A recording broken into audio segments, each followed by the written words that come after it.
everyone. Welcome to the Preemptive Strike Spoilercast for Black Panther. It's going to be a quick one tonight. We only got a couple people in here. We might have a couple more later, but it's a different story. First, we got me, Bane for you, or Fuzu YT. I'm going to be better with the name changes, don't worry. Then we got Renegade Operative. Hey folks, how's it going? We're going to talk about some African people in Wakanda. Apparently, there are some people who don't know that, but that's a different story. All right, and then we got Drillbit. Oh, hey everybody. I'm actually pretty excited to talk about this film. Got a lot to say about it. I am too. All right, we've got the introductions out of the way. We're a couple members short. Fuck if I could speak English. Everyone's short today.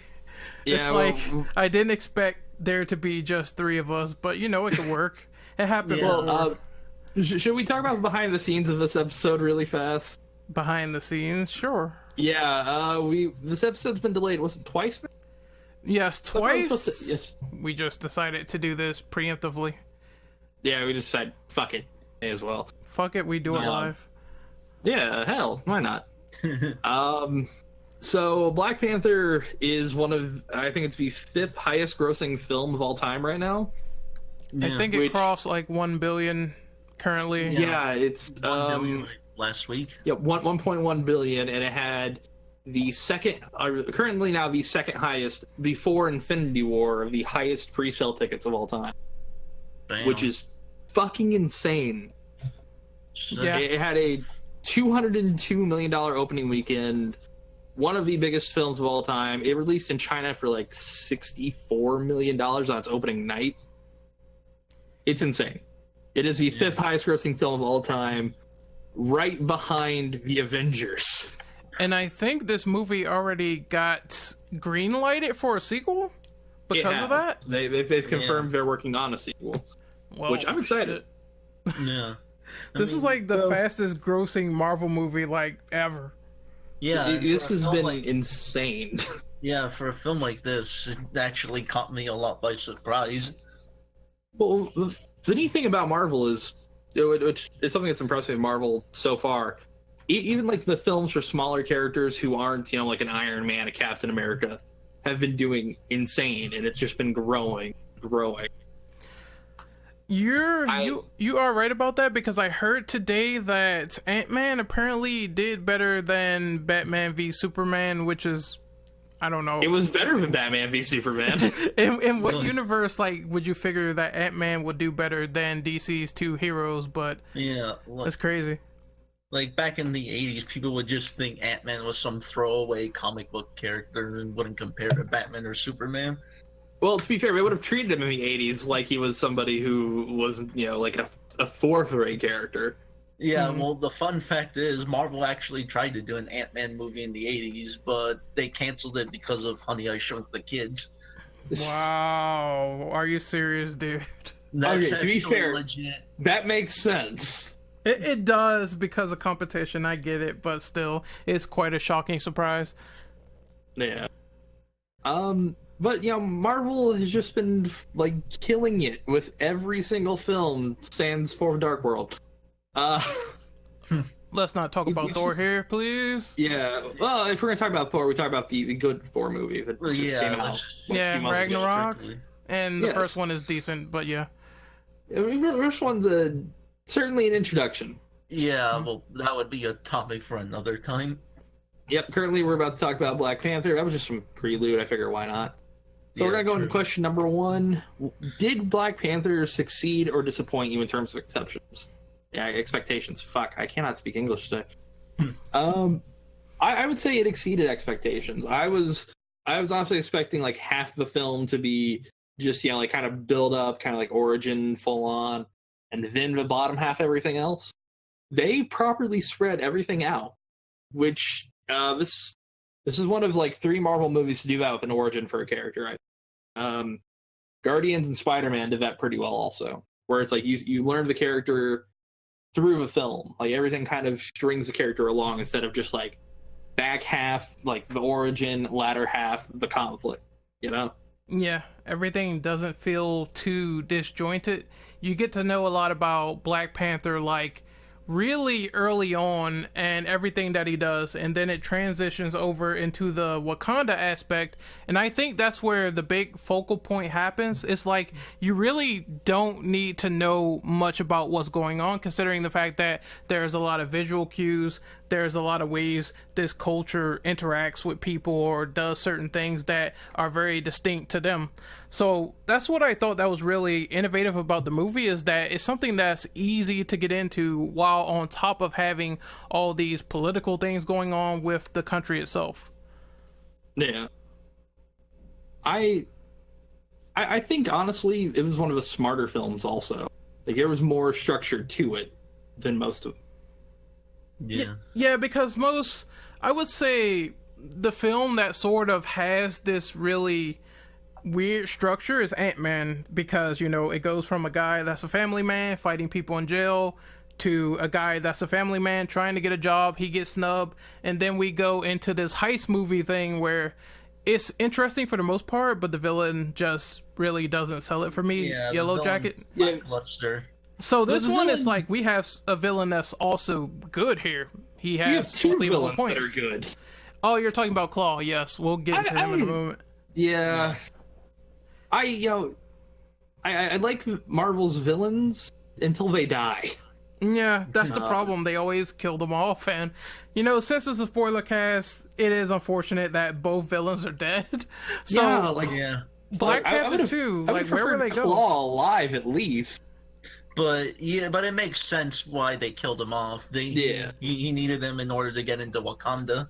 Yeah, which Well, also, is I mean, weird. to be fair, they've both been revived in the comics about 1,000 times each. Yeah, I can see that. Like Killmonger alone, there's an entire arc where he's like revived, brought back by, I forgot what it was, but I think it was like some like interdimensional god or something. It's been a while. Considering we have the spirit of the Black Panther giving people superpowers, that doesn't sound surprising at all. Yeah, I get that. I think at least we'll see Killmonger in some flashbacks because, as you said, Drill, the Panther God allows people to see victims or people that's already dead. So I expect him to come back in some fashion. Maybe he'll hunt T'Challa as we speak, because that could always happen as well. See, there's this rumor, and this is for Infinity War and Infinity War or Avengers 4. Fuck it, I'm just calling it Avengers 4. Mm-hmm. That at the end of Infinity War, the Reality Stone is going to sort of send a lot of people back through time, and that's going to bring back a lot of Marvel's villains they've killed off recently over the last 10 years. That's gonna be so weird, but then again, maybe we'll get people like Red Skull again. Who knows? One of the big ones I've heard, because what's his name, Jeff Bridges was around Atlanta around the time they were shooting it, is that they might bring back Obadiah Stane. Really? I would like that. I'd like to see Ironmonger. Yeah, we haven't seen him in forever. Literally 10 years. Yeah. I think that if they do go that route, I just wonder how would they do it. Maybe it could lead to an Iron Man 4. Who knows? Because a lot of people, they said that the Mandarin still exists, the real Mandarin. Yeah. So they never did anything with that as far as Iron Man 3 goes, other than making a reference. Because there was one of the one-shots, I think it was in For the Dark World's Blu-ray. God, we're bringing that movie back up. Oh. Yeah. There was a one-shot with Trevor Slattery, who was the Mandarin, quote-unquote, and he gets kidnapped by a guy pretending to be a journalist who said, you know, the Mandarin's actually real, and he's pissed, and he wants you. So Trevor Slattery exists and is kidnapped in the MCU by the Mandarin's people, the Ten Rings. And he's been there for about 4 years now. It's better than what we got, which was Mandarin on live camera taunting people, and then he tries to be this weird playboy. Iron Man 3 is fucking weird. Let's just move on. Yeah. That just Iron Man sums 3 it is a up. fun ride when you're drunk. Yes, it is. Everything else, it's a little iffy. All right, so we're gonna get to the next topic here. What was your favorite line of a movie? And I'm gonna list mine really fast. I'm kidding. We're vegetarian. Oh, Fucking M'Baku. Yeah, M'Baku's probably one of my favorite side characters. I think my favorite. I think my favorite line is the one where Chitala kicks he kicks that giant suit, and then he gets blown back by his sister, and she starts recording him, and he says, "Don't upload that footage anywhere." I just thought that line was pretty funny. There's a lot of funny lines like "What are those?" Which, I mean, it's a meme at this point. A great reference. It's a great reference to a great meme, but still. Yeah, fuck, Wakanda's about a year or two behind in memes. Yes, they are. 100 years advanced in tech, but 3 years behind in memes. Soon as that came up, everybody just started laughing, and I was like, yes. I was waiting for Damn Daniel halfway through the film. Oh, I remember that shit. I mean, I did get a chuckle out of the sneakers line. Yeah. Also, the what was it? The Bugatti spaceship. Little kid right at the end. That was perfect. That was at the end. I remember. All right. Everybody else got their lines. Yeah, I think we're pretty much good. All right. So, did you guys agree or disagree with the goals of Eric Killmonger wanting to turn Wakanda into a weaponized state after calling them selfish to the rest of the world? Okay. 2 things. One, it was interesting seeing a villain who has a socialist ideology. That was kind of interesting. And fucking Wakanda was an ethno state, which was like the weirdest shit, but it was also kind of funny. I think in his eyes, what he wanted to do wasn't selfish, but he was also trying to get revenge on the world. I don't know if I'm explaining that right. Okay. Go ahead, Drew. Yeah. I was gonna say, I think he had the idea of trying to help others, but he only wanted to end up using it just in violence rather than trying to make peace with others, or even trying to evolve places around him so it wouldn't have to the world wouldn't have to have these issues. I mean, if you look at Killmonger, where he grew up, he grew up in the ghetto where violence and being held down there by their oppressors was pretty common. I mean, because that part, he lived in a rundown area. It's, admittedly, I've lived in areas just like that where it's a complete shithole, and you start to kind of think, this isn't the local area's fault, this is everybody's fault for this shit. But he went about things, I wouldn't say in the right way. And it was interesting to see him kind of learn right at the end that maybe all of this was for nothing, I think that's because when it comes to his military background, he also has a lot of past interactions with people dying. He's seen death on the battlefield, etc. Yeah. I think there is one part that I agree with. I agree that him calling the Wakandans selfish, that part is true, because they did corral themselves away from the rest of the world. They were hoarding resources for their own benefit and not for anyone else. And I think ultimately the father of T'Challa, he's the one who said, I'm going to kill this guy's dad, even though he's my brother, and then I'm going to leave his kid there and be selfish because I care about my people only and no one else. So I think, yes, the Wakandans are selfish people, but at the end of the movie, Black Panther sort of tried to fix that, because now Wakanda, they have all their resources open to everyone else. Yeah. Well, admittedly, what he did to Eric's father did kind of make sense. It did, yes, because he was gonna kill his subordinate. He was ready. A lot of people might not have noticed, but he was ready to pull the trigger.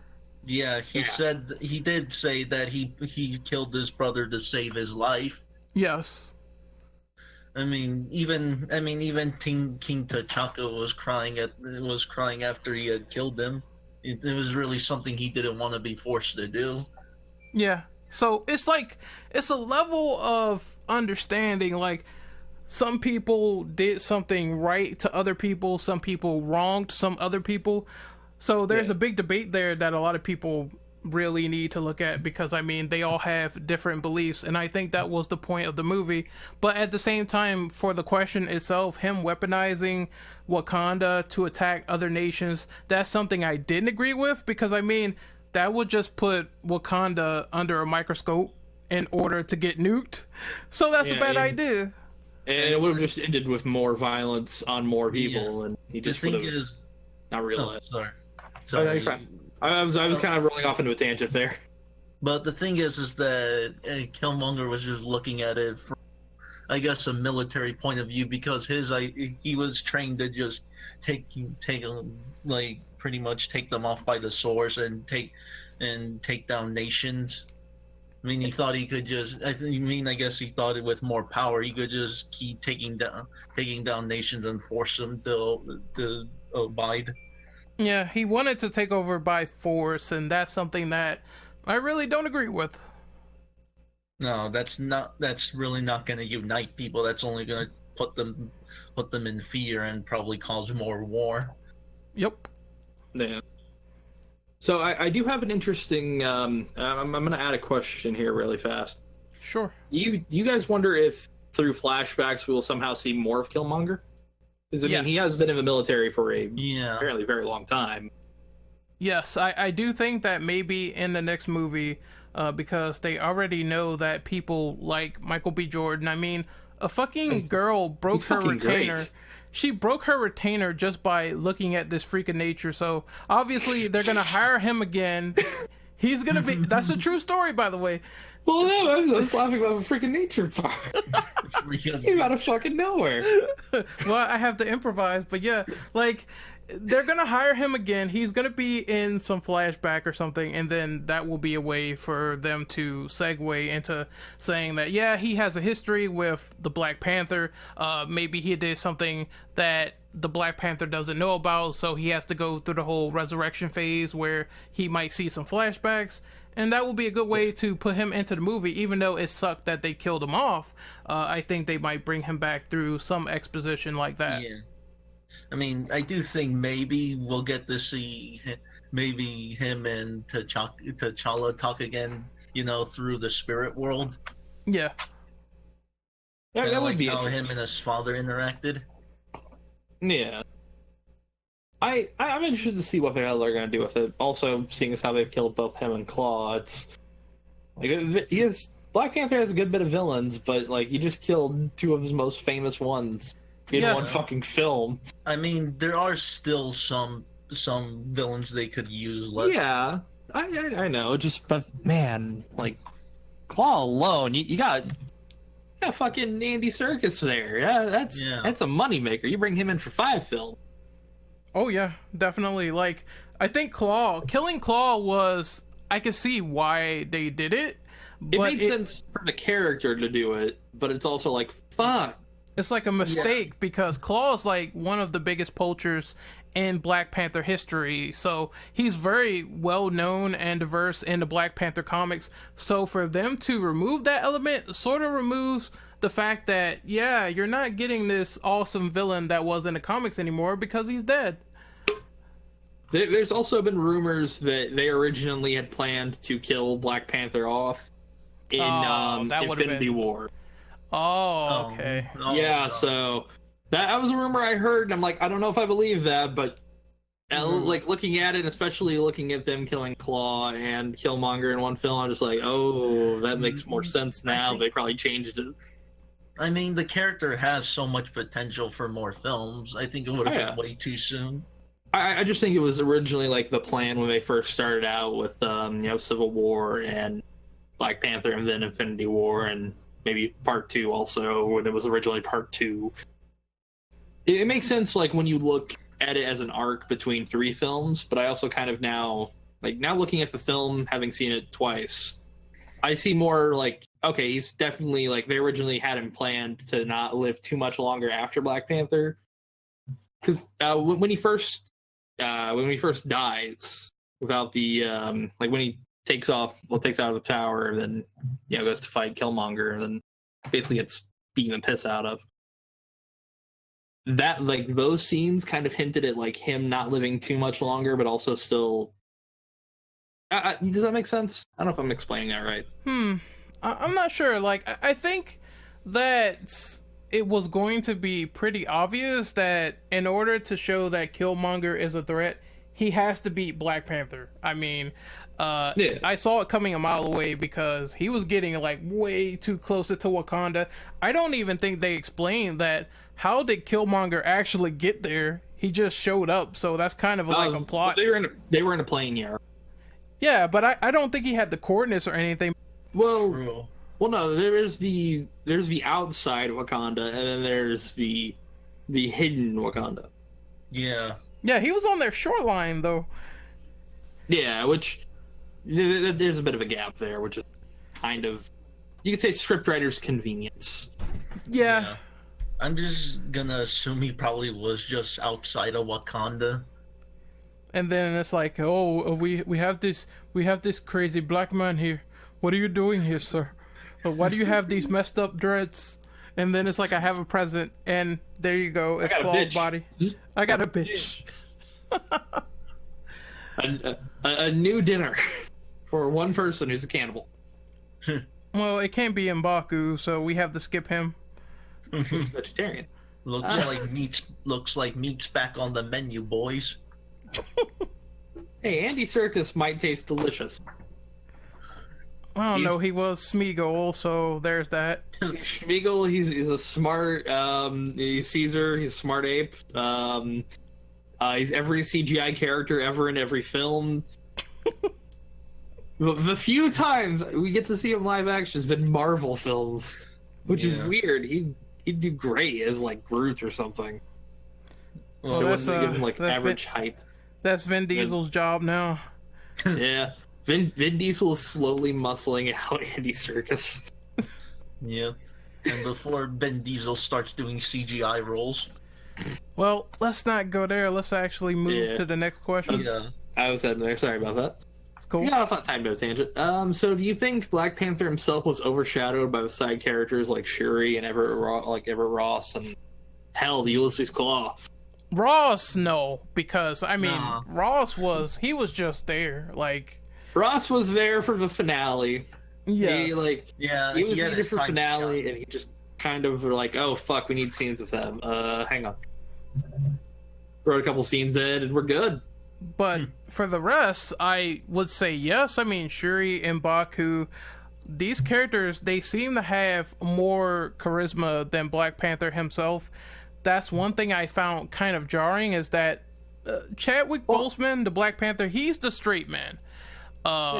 And the other characters, they have like these moments that make them sort of, very dynamic, or the joke flows well, or you might like these characters more than the main lead sometimes. And I get it. I get that there might be a little bit of a favoritism aspect to them, but at the same time, they were good characters. They were, especially the what do they call these people? The Dora Milaje, the Protectors. The Dora Milaje. Yes. Yeah, the main one, I think her name is Okoye. The one who's played by Michonne from Walking Dead. Yes, I love that character. Like, everything she does or says, or it was nice to see her conflicted too, because her role is protecting the throne, no matter who's at the throne.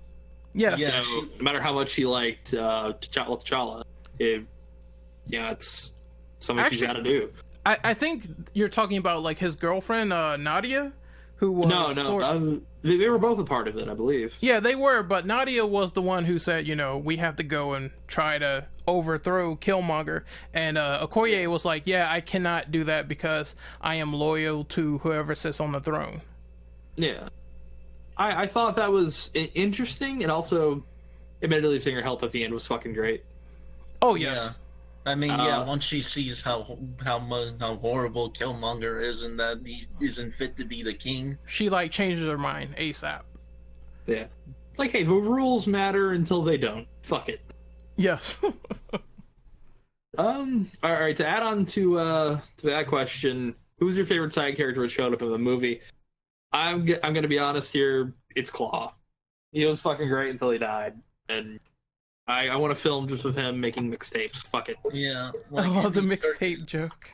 Yeah, like Andy Serkis did put a lot of charisma and personality into him, even at some humorous moments. There needs to be a recently they've been announcing a whole bunch of diversity writers after the Oscars. We need an Andy Serkis writer where he at least shows up live action in one film a year. I don't know who I have to get that to sign up. Well, you have to sign up to have that happen, but I want it. Actually, I think a funny scene is when he shoots that ray gun in his hand at Black Panther, and he says, "Oh, look, I made it rain." I thought that line was funny too. Actually, like Claw has a lot of good moments. Actually, he does. Honestly, as much as I like Killmonger as a villain, right? I feel like Claw should have been the main villain of this film. Yeah. And then Killmonger would have been perfect for like a sequel setup, I think. I mean, or they could have just had them both there, and then Killmonger betrays him and then kills him. So two villains? Yeah, I could feel that. But I think, or at least have Shuri kill him. That would have been interesting. It would have been interesting to see Shuri's tech fight him. Oh yeah. Well, what do you guys think though? Favorite side characters? I really like Claw. I liked. I'm not gonna. No, I wouldn't say. Well, would you count Killmonger? No, I'm not gonna say Killmonger. I'm gonna say Shuri though, because I enjoyed like every time she was on screen. I think my favorite part is when she wants to be the Black Panther in one scene, but she starts to joke around and say, I just want to leave. It's hot here, or something like that. I thought that was really spot on. I would also say Okoye was a good, strong character as well. It's like the female characters in this movie are really just good. Like, super fucking good. And considering the state of Marvel Comics now, where the top female characters are shit, this is kind of refreshing to see.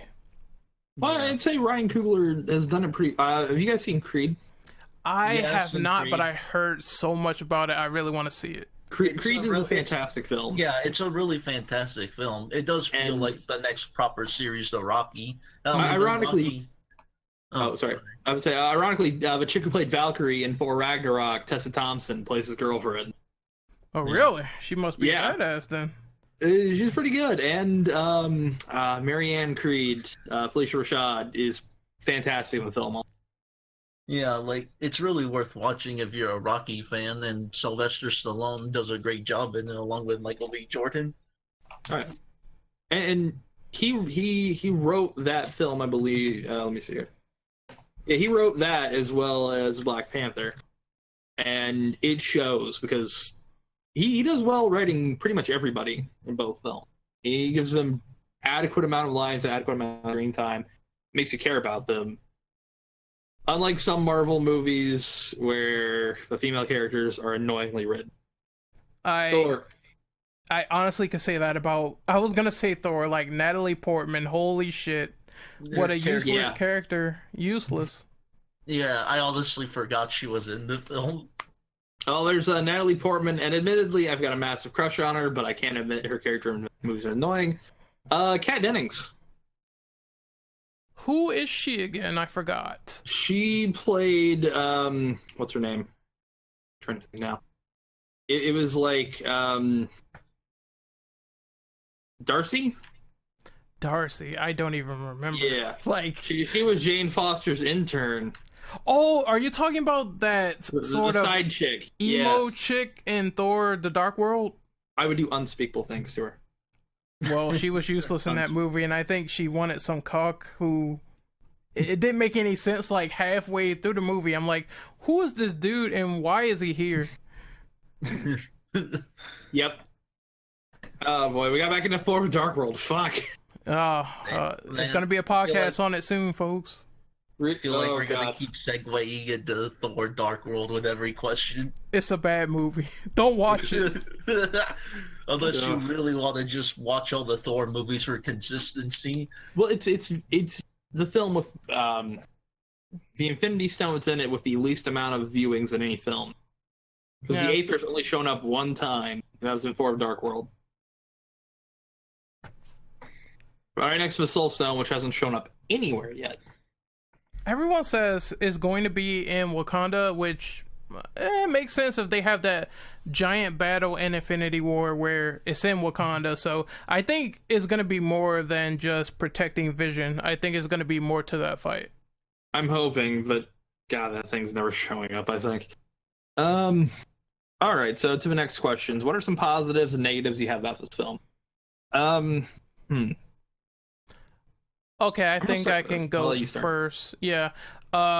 Positives. I think it was greatly paced. Even though I think when this kind of leads into a negative, when Killmonger sort of disappears, that's kind of weird.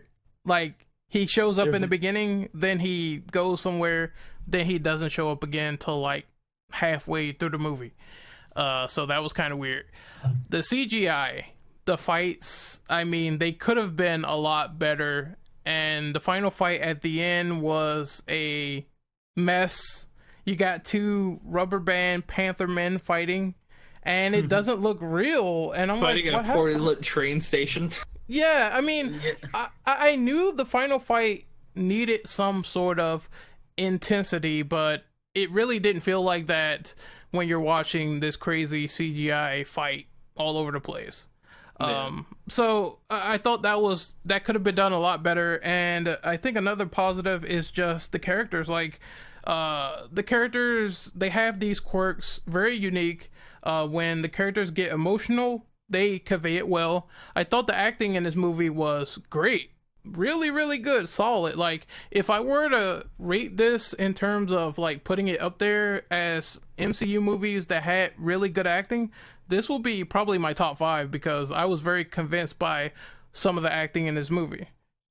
Yeah. I'll go next here. Positives, right. I thought, again, the pacing was fantastic. The editing was great. The writing was solid for a lot of the characters. I don't think there was a character that was really poorly written.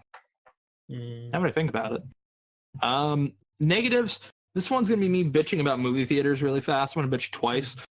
One, the 3D effects were kind of iffy. I don't know if it was a theater I went to. The second point is definitely a theater I went to, but the first, when I went there, and I put the 3D glasses on. Now, the worst 3D film I've ever seen was Batman vs. Superman. It looked like they just added a little bit of layer to it. It just like popped out a tiny bit, and that was it. Ant-Man was great for 3D, by the way. That was really good. But I don't know if it was just the 3D theater I went to, but the lighting had a lot of problems near the end, especially. The second time I watched it, the lighting was okay, but the final fight was, dear God, they needed some color there. Yeah, it must have been terrible. Oh, I couldn't see shit during the 3D when I first went to watch it. Now, the second one, this is for anybody listening who owns a fucking movie theater chain. I'm gonna bitch for 1 second. If you have speakers that sound like comedy fight noises, like the bang, pow, punch, whenever somebody's fighting in a film, fix your fucking speakers. It's annoying. Nobody likes it. Sorry. That had to get out of my system. My biggest negative of the film is I feel right at the end of the final fight, they should have added at least like some pulsating lights or something for the train tracks. Essentially, that's what they are, the train tracks. So I think that Bane, he kind of wanted this fight to be a disco ball. Just saying. Okay. Kind of like warning lights. No, I mean, like, they're all right. So these are basically like a hyper rail, and they're going through. There needs to be at least like some sort of like warning, like a red light or something like that on the tracks before the train comes through. I kind of agree, but I think didn't they explain that like it had some sort of vibrating field, so no human would be down there anyway? I think it was supposed to like shut down the vibranium or something. It does, but I feel like it would have made sense to the average person in the audience, like, okay, hey, oh shit, something's coming. And then when it cuts to the scene where it's like you see it coming through, adds to it.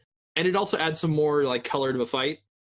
Because it's mostly like isn't that scene like mostly just purple and black? Or kind of like a lightish blue and black? and it looks, especially with the shitty 3D effects at the end. Well, not shitty 3D, but at least like shitty theater, shitty 3D. I don't know which one. It starts to fall apart there. But the second time I watched it, I could see more of it. It looked good, but you sort of lose yourself in like, oh, which one's hitting which? What's going on there? And I feel like at least seeing him baked in red light, where you can kind of see the purple more on Chala's, and the kind of, isn't it orange for Killmonger? Orangish. Yeah, it would have made a little bit more sense. I'm ranting there. I'm sorry about that. What do you think, Drillbit? Well, I did like the movie for the most part. Good pacing, great acting, good action scenes. Like Ren said, the CGI was a bit iffy, especially with the rhinos. Like, you could tell when there was a computer effect, especially when he's like moving it to the side and flipping it over. All of the battle rhinos were fun. Though there is one cool effect that I like, is like with those sheets they had, and they can turn them into like shields. Kind of reminds me of those shields from Halo. Yeah, the bubble shield, stuff like that. Yeah, thought that looked really cool. I mean, the only other negative I had was I kind of wish the final fight was a bit longer and there was a bit more of a stake.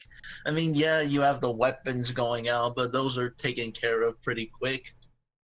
Yeah, I can understand that. All right, so where would you guys rate this in terms of films of in terms of the other MCU film? I'll let you go first with this one. I'm thinking, I would say probably not my top 5. I would say maybe my top 10, because I do think that, yes, there is, in my opinion, I think that fucking Winter Soldier was a great movie. It was fantastic, but maybe it's up there. Like, I think they had a lot going for this movie. I went in expecting nothing, and I really came out pleasantly surprised. So yeah, it's up there at least in my top 10 favorite MCU movies of all time. Yeah, this is number 6 for me. It kind of beat out. Personally, I have a really, really big love for Doctor Strange. I love that movie too. It's right under Doctor Strange. Like, I understand Doctor Strange has like problems, but the stuff that they were doing in that movie, it kind of broke. Very, very visually impressive. Yeah, it looks great. Broke conventions. Even though a lot of people complain, hey, Stephen Strange, he's a douchebag. It looks like they're repeating like Iron Man 1 all over again. But I enjoyed that dynamic of him coming to terms with trying to learn and fix himself when everyone else is saying, he's impatient. He doesn't have the willpower to try to sit there and learn all these techniques. He wants to be fixed now, and I can kind of put myself in his shoes sometimes. Yeah. So I enjoyed it a lot. And the movie, like, it kind of broke conventions a little bit, like people saying, oh, these Marvel movies, they don't have blood or violence or shit like that. It also had a really intense, like, ending, You have to, like, Doctor Strange basically getting himself killed time and time again to will an ancient being into submission. Yeah. That's dark. That's really dark. I mean, he was killed so many times that I pretty much lost count. I think Dormammu just gave up. Like, he just got frustrated and he's like, okay, fine, I give up. Leave me alone. I don't give a shit anymore. Go. I think, considering... Wait, can we talk about, like, the last 5 Marvel films? Like, after Civil War, it's been, like, insane. It's, Doctor Strange was great, Guardians Galaxy 2 was great, Spider-Man Homecoming was fantastic, Thor Ragnarok was fantastic, Black Panther especially, I mean, it's fucking great. Yeah. I don't know what the hell Marvel's doing. I need to keep up with it because this shit's fantastic. I guess I could say, well, I'm gonna trigger some people, but DC, you can learn a thing or two with your live action movies. I mean, animated movies are great, but live action, no. Here, I'm basically gonna take a fucking crowbar to their kneecaps for a second here. there hasn't been a good DC movie since Wonder Woman, and then there hasn't been a good DC movie before then since Dark Knight Rises. What the fuck is going on with DC? This is pissing me off. I have no idea. Their characters are better suited to television. That's the thing. They've built their characters around way bigger arcs. They should just focus on fucking television and work out better for them. There's my complaint. And apparently, like, Black Lightning is turning out great. So Black Lightning's been well reviewed. I've watched first 4 episodes and it's pretty good so far. Yeah. So TV and mostly like the animated movies, that's where it's at. Yeah, it's you know, I mean, hell, the Flash TV show alone. I always recommend to people, don't watch Arrow after season 2. Arrow is the odd duck because it got worse as it got older. But the Flash season 1 is a fantastic ride. If you don't read anything about it, so I'm gonna say don't scroll through too far down in the comments really fast, folks, because it'll spoil the whole fucking season. But the first season is structured in a way that I wish more superhero shows were structured. I think the closest I've had to that kind of enjoyment was when we watched Punisher season 1. Oh yeah, Punisher was really good. Like, Punisher was the closest to like a whole season where I'm like, oh fuck, this flows so well and everything leads into the end. Same thing with the Flash. Not saying too much past that. All right, so let's get to the next question here, folks. Oh, actually, I don't think Drill went. Yeah, my bad. Yeah. I'm sorry. Yeah. I think even he forgot about that. I would say, like Ren, yeah, top 10. I mean, it did. I mean, I wasn't expecting it to be that great.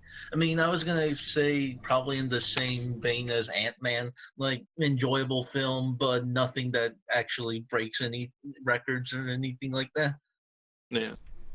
I mean, well, Ant-Man's a good movie. It's kind of small terms compared to the other films. Well, yeah, I think, like, in relation to this movie and the Marvel Cinematic Universe, everything here happens in Wakanda, but I think the important part of what happens afterwards leads into the next question.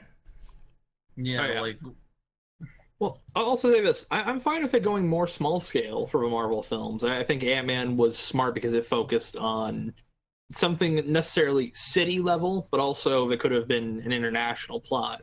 Hell, Captain America Winter Soldier, very, very self-contained movie, one of the best.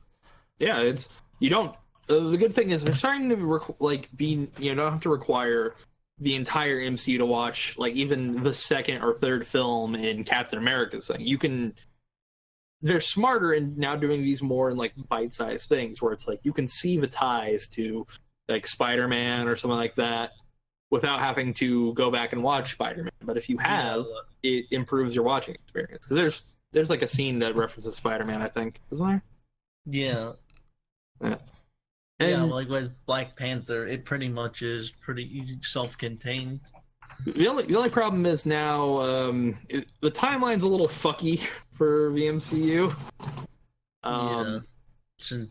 Like, Spider-Man takes place like 8 years after the Avengers or something. It's fucking weird.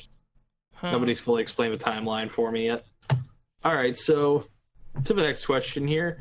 What are your guys' thoughts on the mid-credit and post-credit scenes? Now, the mid-credits was T'Challa appearing before the United Nations to reveal Wakanda's true nature to the world, and the post-credit scene was Bucky Barnes' White Wolves, which I thought the mid-credit scene was pretty interesting. I didn't expect them to get to. Honestly, I thought they would kind of reveal the true nature of Wakanda in Infinity War. Yeah, that's what I was expecting. I'm like, okay, we're not gonna. This is gonna stay quiet and I'm a hush until, like, hey guys, we got a fucking secret, like, hiding place here in this mountain, and it's a big fucking city.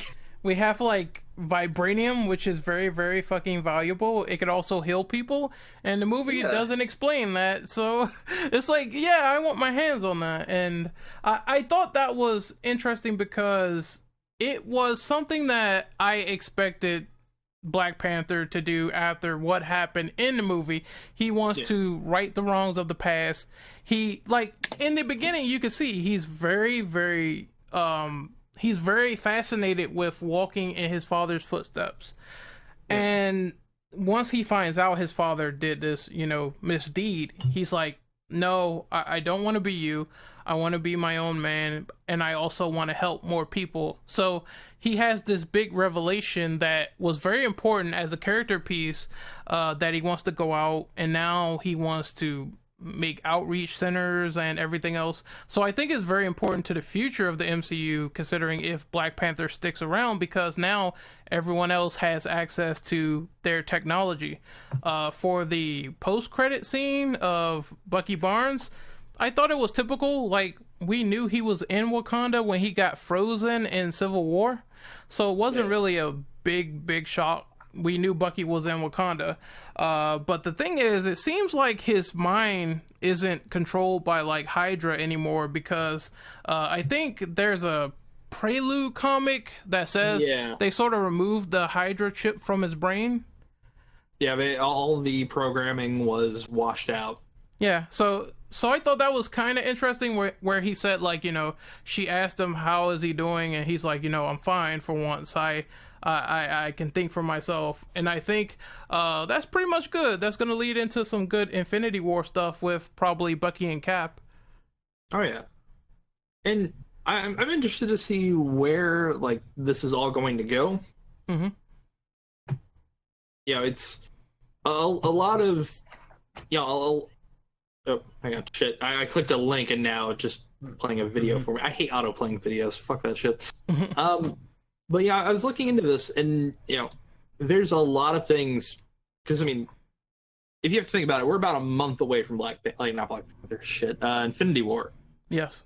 And just all of this stuff is starting to string together, but I think this was a great prelude to Infinity War.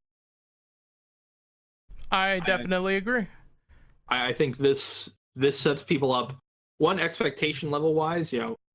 Wakanda is going to be a big part of that film. It's pretty much going to be the third act fight. Yeah. So this was, I think, both necessary right before, and something I also think that them opening up, once you see the film, you realize how necessary it's going to be for Infinity War. If that had just been happening, like, right after the film, like, oh hey, we're hiding a whole bunch of this cool tech here, guys, come. And then Black Panther would have been the next film after, I don't think this film would have worked as well as it did. Yeah, like, it was better to just have the audience be familiar with Wakanda first before making it a big part of Infinity War. Oh yeah, and now, because I've seen some talk online, because there's a lot of people that, they haven't seen a Marvel film but came for Black Panther. That's actually been an impressively large thing that I didn't realize. There are a lot of people who have not seen anything related to Marvel, but went to go see Black Panther. I wonder how the people who see this film are going to feel about, Infinity War.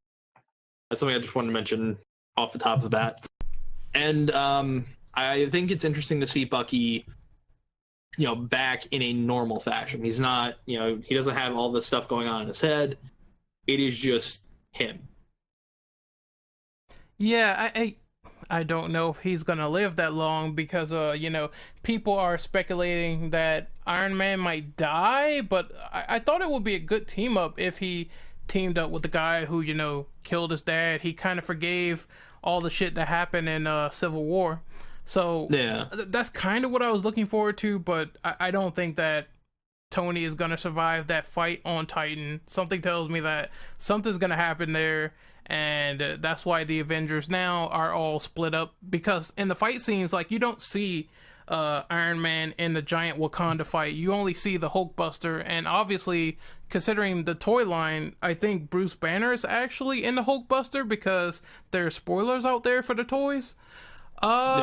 So I just think it's gonna play out different in each scenario, and if someone really dies, they just might have to go to Doctor Strange and say, fuck it, reverse time. Yeah. I'm interested to see, though, what, like, there's so many rumors about the next, like, the next Avengers after this, considering they've both been shot back to back. That is gonna be saved for another day because we have to like finish the remaining questions. I get that. I want to say one thing that interests me. I wonder if one of the rumors is true and it's a time travel film where stuff's gonna be happening like that. I wonder if we'll see an older Black Panther. So it's sort of similar to how, his father. I wonder if we'll see him sort of as the main Black Panther. King T'Chaka? Yep, King T'Chaka. I wonder if we'll see him as the main Black Panther in a time travel theme. That would be interesting. And I think they should have a future movie because, I mean, X-Men already kind of did it. And even though that was a storyline, I mean, it was interesting the way they did it, so I wouldn't mind seeing it. Well, considering, because Captain Marvel takes place around the same time as the flashbacks. It took place in the 90s, I believe. Yeah, let me see if is there a way we can. Yeah, 1992, and I believe that's around the same time that Captain Marvel takes place. Yeah, so maybe there's some weird correlation. I would be interested to see what the hell is going on there. That's all I want to say for that really fast because we don't have a topic for that one. Mm-hmm. Are you familiar with Black Panther comics? If so, how do you feel about the portrayal of Black Panther in relation to the comic books for this movie? I've seen Black Panther in some of the Avengers comics. I don't have too many comic books on hand anymore, and most of them's like the old school DC stuff, I'll admit. Mm-hmm. I'm familiar with him from like his interaction with some of the Avengers, and I thought that he was portrayed very well in the film. And I kind of wanted to start reading back into the older comics for Black Panther since then. But what do you guys think? Pretty much you stole my thought. Like, he's it's cool, but he's pretty much the same stoic. He has a tendency to not play around a lot more in the comics because, I mean, when he was fighting Mephisto, he kind of said, you're gonna die right here and then, and we didn't see anything like that in the movie, where he's just, super vicious. So I think that aspect was kind of scaled down a little bit to be playful. You have Black Panther and his sister and that dynamic of the other characters as well, bouncing off this stoic king. So I think, yeah, it was pretty good in correlation to the comics. We have everything else like the heart-shaped herb and the ceremonies and what makes Wakanda so different from everywhere else, and that sort of resonated with the characters and the film in general. Really? Well, yeah. Well, I'm not really too familiar with the comics. I mean, I've skimmed through them, but I've never actually read them myself. I know that they did change some stuff with Killmonger, though they made him, I think in that one they made him like part of I think they made him some kind of part of a tribe that was exiled. I'm not too sure about that, but yeah, the changes. Yeah. In this movie, I was just gonna say, Killmonger, there were liberties taken. I think he was more of a tribesman compared to the movie, where it's like he's in the military. That's definitely a liberty. Well, they were also. Some of the comics are related and some of the comics are not. Mm-hmm. But the film, they were technically cousins, right? Yeah. It's weird. It's really weird when you think about it, but I don't think they were related in the comics. Yeah. This was like watching the two princes of England trying to fight for the throne with less murder. Or actually, I think with Britons it'd be more murder. But that's another story for another day. That's another podcast, hopefully. All right, so we're getting to a final question here. Yeah, that's fine. All right, so did you guys think that Civil War was a good starting point to show off Black Panther before giving him his own film? I'm going to answer this one. Yes, it was smart with Spider-Man. Also, it was smart to introduce these characters in their own wider thing, kind of like slow, like bring them into the fold, but also giving them kind of like a trial by fire. Yes. Everyone was nervous as hell with Spider-Man also. Black Panther got lucky. He did not have as much attention thrown on him as Spider-Man got. Jesus, Spider-Man, that's like hardcore. Like, okay, you have like an entire film franchise already with Spider-Man, so that's a lot more pressure. You have 2 different film franchises. Yeah, Yeah. that's true. Actually, like you have the Raimi trilogy, then you have Amazing Spider-Man. So And that's then a lot of the pressure. sequel to that one we don't speak about. Yeah, the ones from Mark Webb, right? Yeah, which honestly I liked the first one, but then again the first one was just the Raimi films, but a little different. Mm-hmm. It felt like the condensed version of a Raimi film. I mean, they did change it up by using one of the unused ideas for the Raimi films, like Lizard. But I think they did a similar thing to Spider-Man: Homecoming, which was not tell an origin story, but also tell an origin story. They gave the characterization and enough to where you knew who he was and you liked him in his first introduction, and then in the full film for him, you learn more about him, you care about the character, but you don't necessarily need to dredge through a backstory. You don't need to scroll all the way through to the beginning and watch the first film again.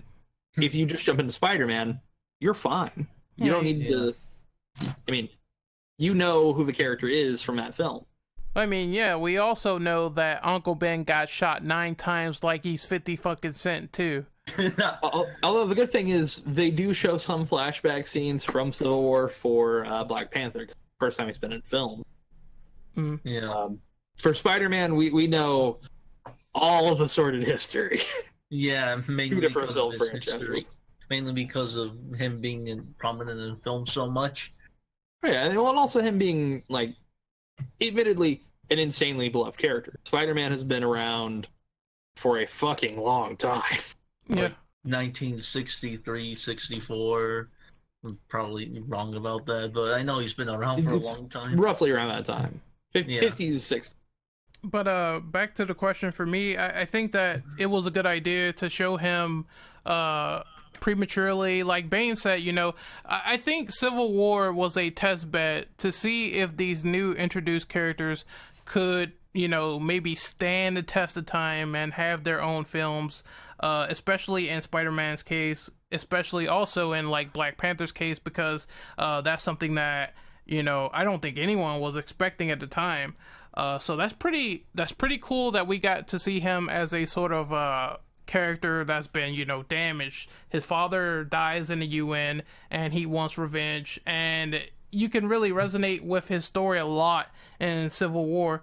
And they sort of bring that to the forefront again in Black Panther, and I really like that whole, you know, dynamic where his father's dead, he's still mourning, but he has a chance to see him again, talk to him, etc., but he doesn't know this horrible misdeed that his father did.